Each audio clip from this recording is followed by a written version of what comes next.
വെൺമണലിൻ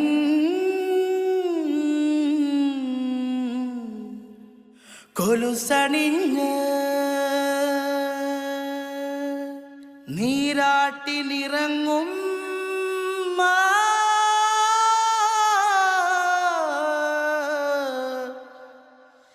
അഴകുള്ളോ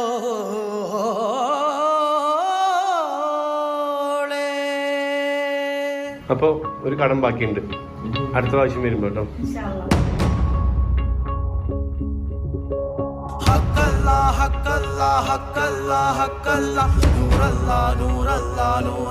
നൂറല്ല